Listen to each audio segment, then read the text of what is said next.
नमस्कार दोस्तों, प्याज के निर्यात के ऊपर जो सरकार ने 40% तक का निर्यात कर लगाया था, उसके ऊपर सरकार ने अब छूट देने का यहाँ पे प्लान किया है।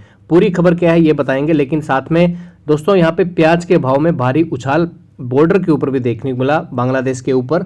और यहाँ पे इंदौर मंडी की आलू प्याज और लहसुन की कितनी आवकें आज 28 अगस्त 2023 को हमें क्या देखने को मिल रही है, इसके बारे में चर्चा करेंगे। चलिए फटाफट से वीडियो की शुरुआत करते हैं। ये जाने कितना प्याज में यहाँ पे छूट देने का सरकार प्लान कर रही है और किसको यहाँ पे कर रही है। उससे पहले बांग्लादेश बॉर्डर की स्थिति जान लेते हैं, क्या स्थिति यहाँ पे प्याज की निर्यात में देखने को मिली है। तो ये स्थिति जाने उससे पहले दोस्तों, कल की रिपोर्ट से पहले हमें उस परसों की रिपोर्ट जानना ज़्यादा जरूरी है, यानी कि 26 अगस्त 2023 को क्या एक्सपोर्ट यहाँ पे किया गया। तो यहाँ पे गोजदांगा बॉर्डर की रिपोर्ट आप देख सकते हो दोस्तों। गोजदांगा बॉर्डर के ऊपर यहाँ पे 41 गाड़ियों का एक्सपोर्ट था।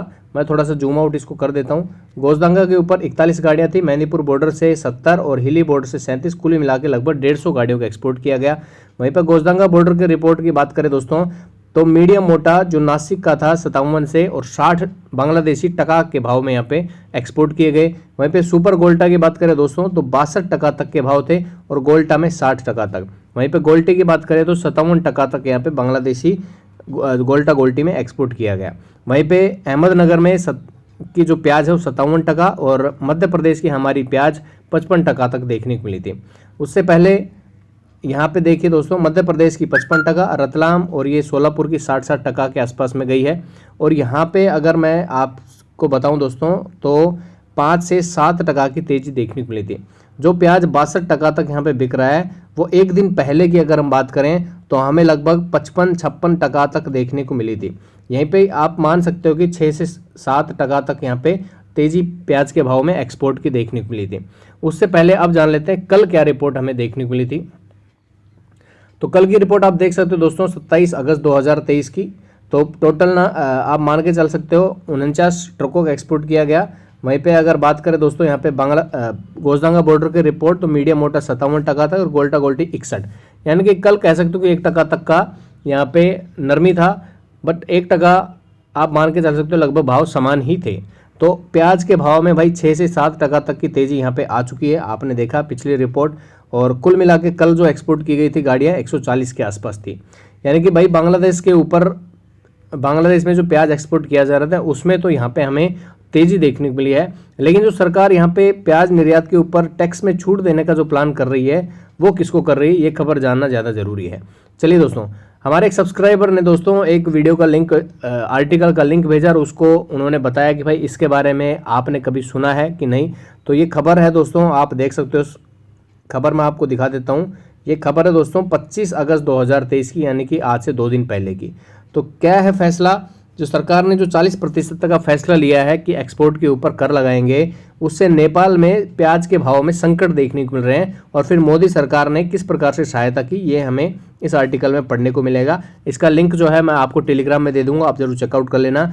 लेकिन उससे पहले मैं ये जानना चाहता हूँ, अगर किसी भी किसान भाई को या व्यापारी भाई को इसके बारे में थोड़ी भी जानकारी है तो आप हमें कमेंट करके ज़रूर बताना कि क्या सच में ऐसा हो रहा है, क्या सरकार ने कर में यहाँ पे छूट देने का प्लान किया है नेपाल के साथ में। तो खबर जान लेते हैं। ये तो पूरा यही लिखा हुआ है, 31 दिसंबर तक 40% का शुल्क लगा दिया है। इसके चलते नेपाल में प्याज में भारी संकट देखने को मिला, यानी कि 99% प्याज जो है भारत से जाता है नेपाल में।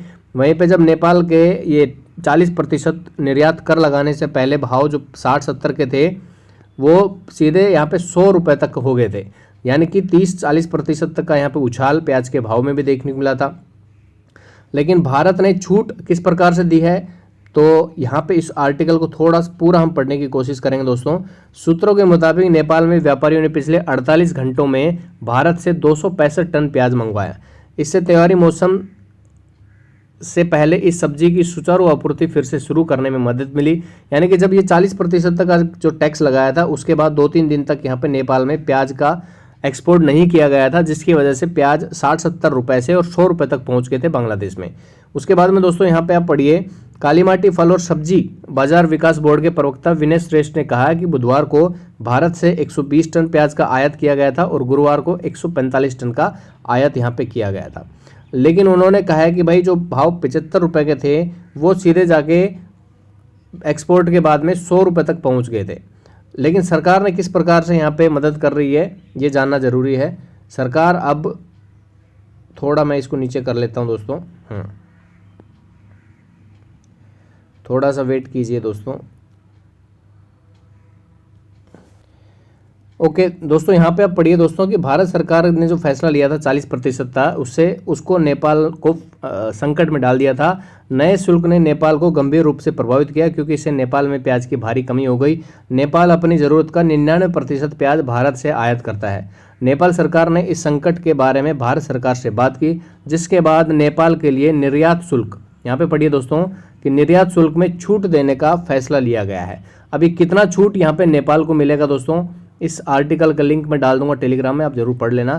तो इस फैसले से कितना यहाँ पे छूट दिया जाएगा, जो उसके बाद में 120 और 145 टन का जो आयात हुआ है नेपाल में, वो क्या छूट के ऊपर हुआ है या 40% निर्यात ड्यूटी के ऊपर ही हुआ है, ये बातें अभी थोड़ी क्लियर नहीं है और ना ही इसके बारे में कोई नोटिफिकेशन यहाँ पे हमारे पास पहुंचा है। अगर किसी भाई को इसके बारे में जानकारी है तो कमेंट में जरूर बताइए दोस्तों कि सरकार जब नेपाल के लिए छूट दे सकती है तो भाई बांग्लादेश के लिए क्यों नहीं दे सकती, क्योंकि सबसे बड़ा बाजार भारत का प्याज के निर्यात में बांग्लादेश है। लेकिन अब वो बांग्लादेश जो है 9 देशों से बात कर रहा है प्याज को आयात करने के लिए, जिसमें भारत का नंबर शायद अब नहीं है, क्योंकि सबसे ज़्यादा प्याज के आयात के ऑर्डर मिले हैं दोस्तों यहाँ पे पाकिस्तान को। अब धीरे धीरे दूसरे देश भारत के बाज़ार को काट के अपनी यहाँ पे धाक जमाएंगे और भारत को काफ़ी नुकसान यहाँ पे व्यापारियों को और किसान भाइयों को देखने को मिलेगा। आप कमेंट में ज़रूर बताइए, अगर नेपाल के बारे में आपके पास में कोई भी पुख्ता जानकारी है तो ज़रूर बताइए कि किस प्रकार से यहाँ पे एक्सपोर्ट में छूट दी जा रही है नेपाल को और कितनी छूट यहाँ पे मिल रही है, आप कमेंट बॉक्स में ज़रूर बताइएगा। चलिए अब जान लेते हैं दोस्तों आवके, क्योंकि आवके काफ़ी ज़रूरी है, इंदौर मंडी में आई है आज बिकने के लिए। तो आलू की सबसे पहले बात करेंगे दोस्तों, तो आलू में तो समानता का माहौल ही बना हुआ है दोस्तों, वही 5500 कट्टों के आसपास की है। वहीं पे हम बात करेंगे लहसुन की आवकों की, तो लहसुन में हमें लगभग 6000 कट्टों के आसपास की आवकें देखने को मिल रही है। लेकिन प्याज की बात करें तो प्याज में हमें शनिवार को लगभग 60,000 कट्टों की देखने को मिली थी। लगभग उतनी ही आवकें 60 से और 65,000 कट्टों की अभी भी देखने को मिल रही है। बाकी फाइनल भाव और आवकें आपको शाम को अपडेट कराएंगे। अभी हाल फिलहाल ये आवकें जो है फाइनल नहीं है दोस्तों, आवकें और भी आ सकती है। अभी फिलहाल के लिए लगभग इतनी आवकें देखने को मिल रही है और ये रिपोर्ट जो है 7 बजे की रिपोर्ट है। अभी अगर ये आपको इसके बारे में कुछ भी जानकारी है, निर्यात टैक्स में जो छूट नेपाल को दी जा रही है, अगर किसी भी व्यापारी भाई के पास में इसकी जानकारी है तो आप कमेंट में ज़रूर बताइए, ताकि हम अपने दूसरे किसान भाइयों को और व्यापारियों को बता सके कि हाँ इस प्रकार से छूट दी जा रही है। तो ये छूट जो है बांग्लादेश में निर्यात के समय क्यों नहीं दी जा रही है। हाल फिलहाल वीडियो में इतना ही है। जानकारी आपको अच्छी लग रही है तो वीडियो को लाइक करना। और बांग्लादेश में भी दोस्तों यहाँ पे प्याज के एक्सपोर्ट में लगभग 6 से 7% का उछाल भी देखने को मिला है। और वीडियो में इतना ही है, मिलते हैं नए वीडियो में। जय हिंद।